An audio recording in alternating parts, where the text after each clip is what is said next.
بسم اللہ الرحمن الرحیم۔ مور کو جنت سے کیوں نکالا گیا؟ مور جتنا اب خوبصورت ہے اس سے کئی زیادہ جنت میں خوبصورت تھا۔ مور کی خوبصورتی پہ سبھی پرندے فدا تھے، لیکن ان سب خوبیوں کے باوجود مور سے ایسی کون سی خطا ہو گئی تھی جس سے اللہ تبارک و تعالیٰ نے مور کو جنت سے نکال دیا۔ اللہ تبارک و تعالیٰ نے جب حضرت آدم علیہ السلام اور اماں حوا کو پیدا فرمایا، اس کے بعد ان کو جنت میں بھیج دیا۔ وہ دونوں جنت میں بہت ہی پرسکون رہتے تھے، بہت ہی لذیذ میوے پھل کھایا کرتے تھے، لیکن ایک اناج جس کو کھانے سے اللہ پاک نے انہیں منع فرمایا اور وہ اناج گندم تھا۔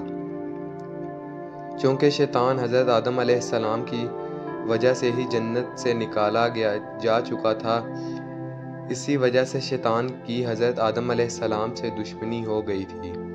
شیطان یہ چاہتا تھا کہ وہ کسی بھی طرح حضرت آدم علیہ السلام کو جنت سے نکال دے اور ساتھ میں اماں حوا کو بھی جنت سے نکال دے۔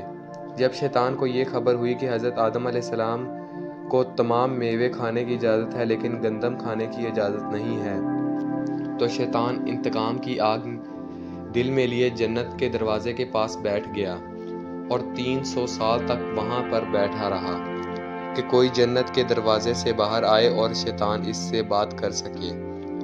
ایک دن اچانک سے مور جنت سے باہر آ گیا۔ شیطان اس کو دیکھتے ہی بہت خوش ہو گیا۔ شیطان نے پوچھا، اے خوبصورت پرندے، تم کون ہو؟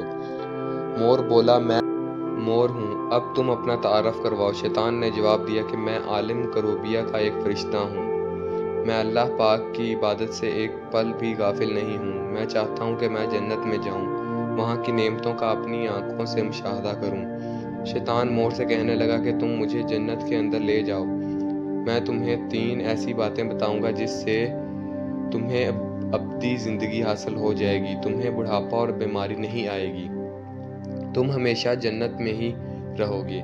شیطان کی یہ باتیں سن کر لالچ میں آ کر مور نے کہا کہ مجھ میں تو اتنی طاقت نہیں ہے کہ میں تمہیں جنت کے اندر لے جاؤں، لیکن ایک سانپ میرا دوست ہے، وہ شاید تمہاری مدد کر سکے۔ یہ کہہ کر مور سانپ کے پاس آیا، اس کو ساری بات بتائی۔ سانپ بھی شیطان کی باتوں میں بہت خوش ہو گیا۔ پھر شیطان کو اپنے منہ میں چھپا کر جنت میں داخل ہو گیا اور یوں شیطان اپنے چال میں کامیاب ہو گیا۔ جنت کے تمام نگہبانوں کو یہ معلوم تھا کہ شیطان یہ چال چل رہا ہے اور جنت میں داخل ہو چکا ہے۔ فرشتے شیطان کو جنت سے نکالنے لگے، تبھی اللہ پاک کا حکم ہوا کہ اس کو ابھی تک جنت میں ہی رہنے دیا جائے۔ وہ فرشتے اللہ تبارک و تعالیٰ کے حکم سے رک گئے۔ شاید یہ حضرت آدم علیہ السلام کا امتحان تھا۔ شیطان حضرت آدم علیہ السلام کے پاس اور اماں حوا کے پاس جا کر اپنے محبت کا اظہار کرنے لگا۔ وہ دونوں ہی شیطان کو پہچان نہ سکے، کیونکہ ماضی کے مقابلے میں شیطان کی شکل تبدیل ہو چکی تھی۔ شیطان کہنے لگا کہ میں چاہتا ہوں کہ آپ دونوں ہمیشہ جنت میں اسی طرح زندگی گزاریں، ہمیشہ خوش رہیں۔ حضرت آدم علیہ السلام اس کی بات بہت غور سے سننے لگے۔ شیطان نے کہا، اگر آپ میری بات مان جائیں تو آپ کو جنت کی اور بھی تمام سہولتیں ملیں گی۔ حضرت آدم علیہ السلام شیطان کے بہکاوے میں آ کر کہنے لگے کہ یہ کس طرح ممکن ہے؟ شیطان کہنے لگا، ایک گندم کا دانہ اگر آپ دونوں چکھ لیں تو آپ کو ابدی حیات حاصل ہو جائے گی اور آپ جنت میں ہی رہیں گے۔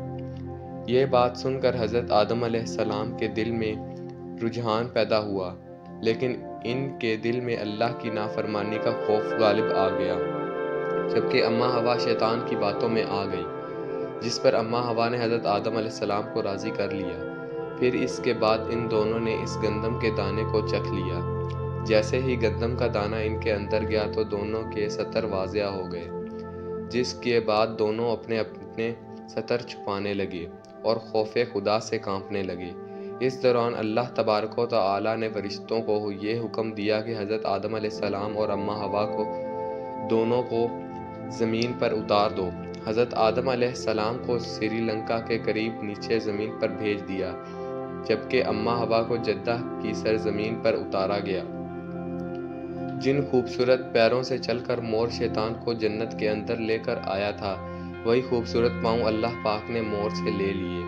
سانپ جو اپنے منہ میں شیطان کو چھپا کر لایا تھا، اس کے منہ کی خوبصورت خوشبو کو چھین کر اس میں زہر ڈال دیا گیا، پھر مور کے ساتھ سانپ کو بھی جنت سے نکال دیا گیا۔ والسلام۔ الصلاۃ والسلام علیک یا رسول اللہ، الصلاۃ والسلام علیک یا حبیب اللہ۔